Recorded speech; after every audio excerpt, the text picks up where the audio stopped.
Good morning, boys and girls, ladies and gents. It's Corey Wesley coming to you live and in living color from New York, Harlem to be exact. Welcome to Kitchen Table Talk with Corey Wesley. Good morning. I just finished my yogurt, my probiotic. You gotta be regular. So how y'all doing?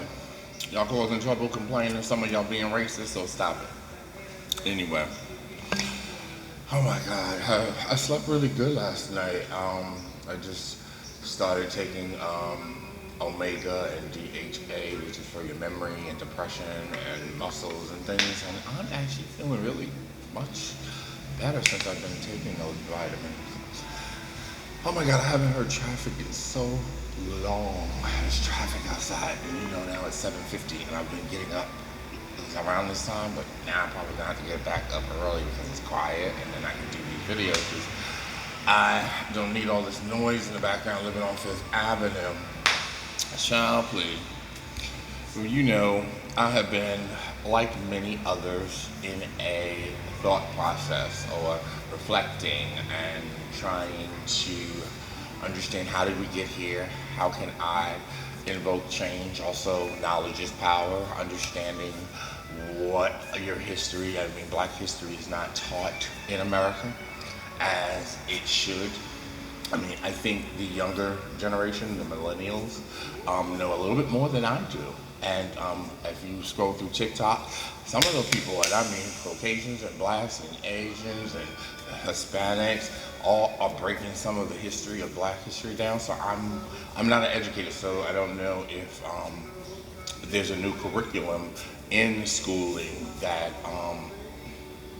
kids are learning, because some of them kids got me researching. I'm like, oh shit, which is really profound. But it also made me think, because yesterday I was talking about my Caucasian brothers and sisters who I'm very honored that they feel comfortable and that they find that my personality is welcoming and open to their questions about race, or they want to be a sounding board. But it's frustrating because I'm also processing my own thoughts. And so it's not that, I think a lot of us have been saying, well, black people of color are not there for the Caucasians because we've been telling you now it's your turn to research and stuff like that. I think some of that is actually true. We can't guide you. We had to guide ourselves in survival in a system that is designed to oppress and already created and designed to basically keep us down and fail. Although if you find it, the more that I read and the more that I've learned, I get a bit pissed off. Just recently I found out that in Central Park, to make Central Park, they had to destroy a town of African American landowners. And so if you know Tulsa, Rosewood, now the Central Park story, we build and then it gets destroyed. And so the more that I learn of our progress as people of color, we've progressed several times. And it's always the hate that destroys. So when I earlier yesterday was saying that Caucasians should go out and not ask me, I think it's not so much that I don't want to help, it's that I'm processing my own stuff. As a black person in America, a gay black person in America, I grew up, I'm from 48 this July. I didn't learn certain black history in school, and now I'm actually educating myself and learning. So my ability to help someone is very difficult at this time, because as a black person, I'm already pissed off. I've watched many of my people of color be shot in broad daylight by cops, be brutally beaten, and because of their color of the skin. I've sued a company because of racism. I didn't mention that in some of my videos. I was attacked on 2 separate occasions by 2 Caucasian men. One was attempted rape. And did not report it because I felt scared as a black man in America. So to understand why it's, I guess,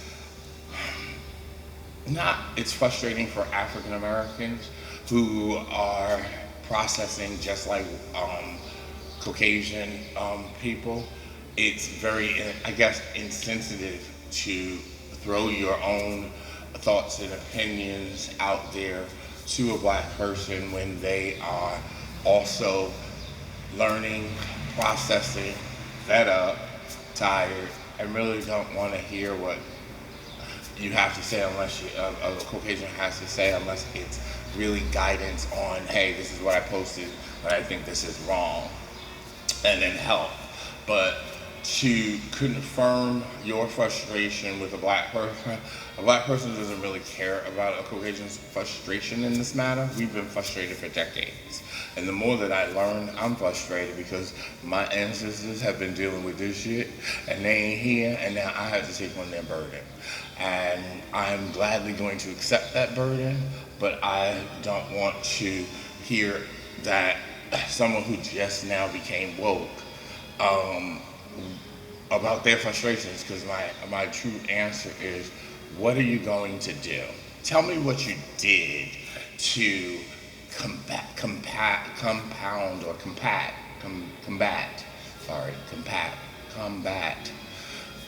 racism.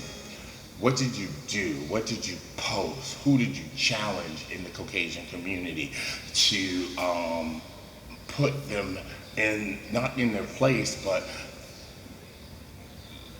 help them with their misguided viewpoints? I just feel like, I am trying to have a clear mind in how to address these situations, because I know that people feel compelled to go to a person that they feel comfortable with, and I'm honored. But right now, I think it's not appropriate.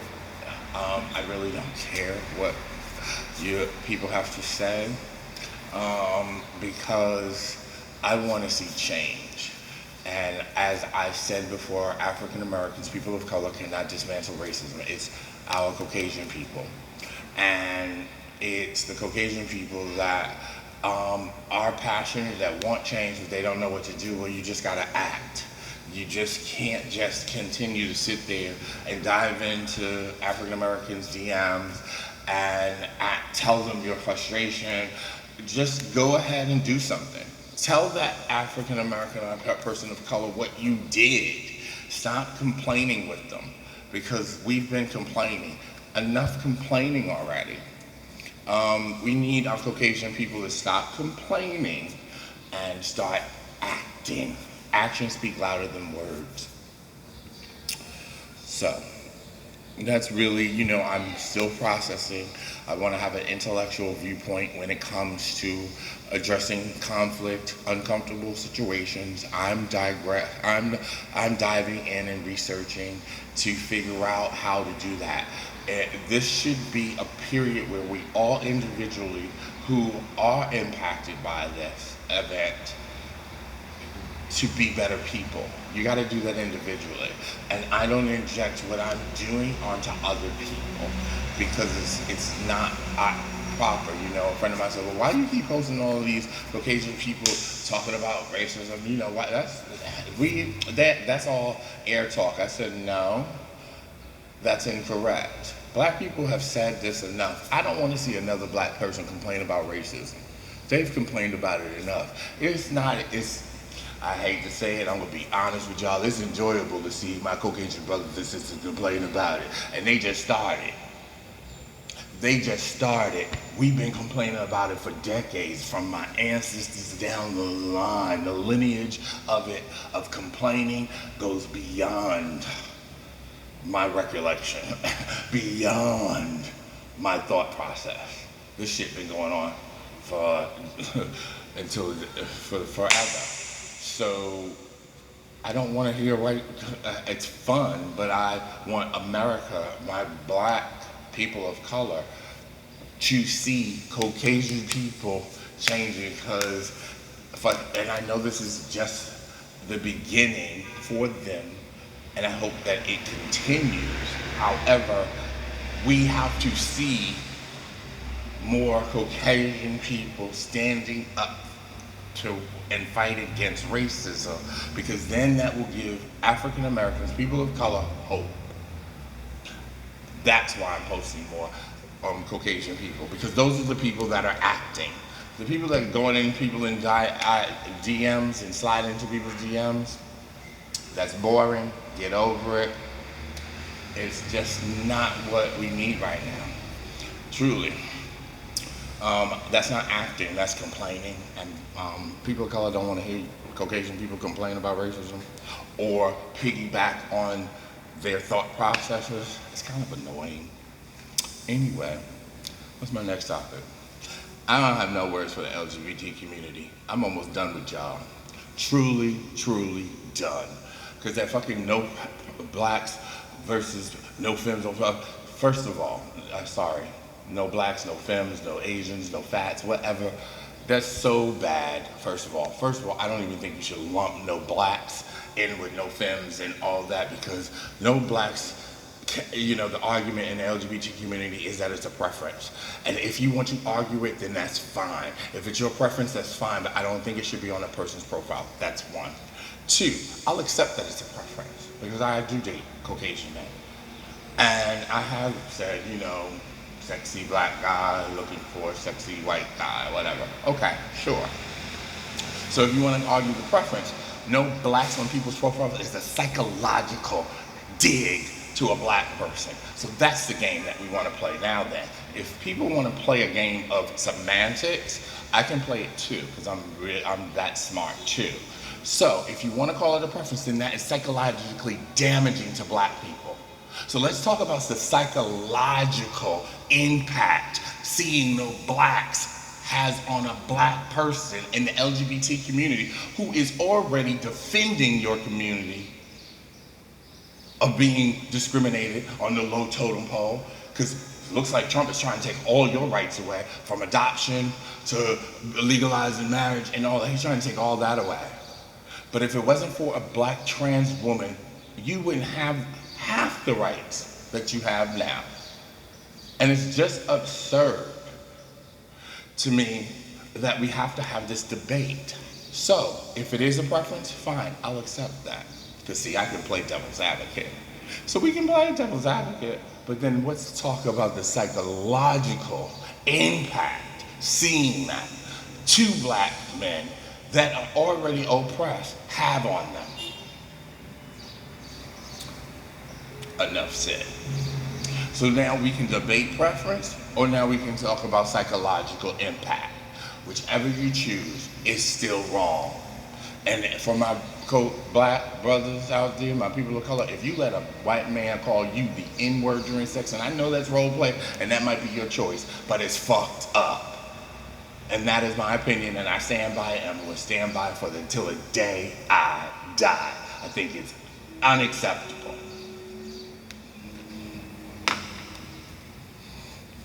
So, you know, sometimes I get nervous about showing emotion because everybody gets freaked out. Oh my God, you're all upset. I'm not upset. And stop doing that to black people when they show frustration. They have the right of expression. Black men and black women should be able to show their anger and frustration. And does not mean that they're off the rails or angry black women or angry black men. Stop giving us that title because we're intelligent and got sense enough to be mad about something that is systemically hard to change. And we basically yelling at a brick fucking wall.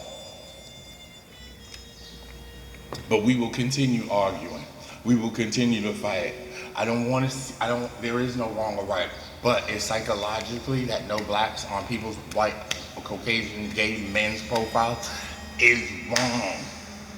And calling the N-word during sex and calling somebody a nigger, dude, I'm gonna say, what is it? Fuck me with that N-word dick. No. It ain't sexy. First of all, and anyway, I am too cute to deal with a Caucasian man that wants to use that word. Too cute. And too smart. and two on board, got my shit together for that shit to even be on the game, the game board. The shit is already a game to try to date one of the Caucasian men in the gay community. That's another topic. But anyway, my rant is over. I'm not an angry black man. I was just expressing myself. So anyway, oh, no, Miss Corona is still around, but that's not her, because I am not out there with all them gay folks with no mask on 50-something Street on Sunday. I was in my house, got on my balcony. I do make me some good margaritas though. I've learned how to do that in this time period. Well, anyway, remember, today is the best day ever. You know why? Because you are part of it. Make the best of it. And remember, just stay blessed, because you're already blessed. And stop being racist for those racist people out there if you're watching.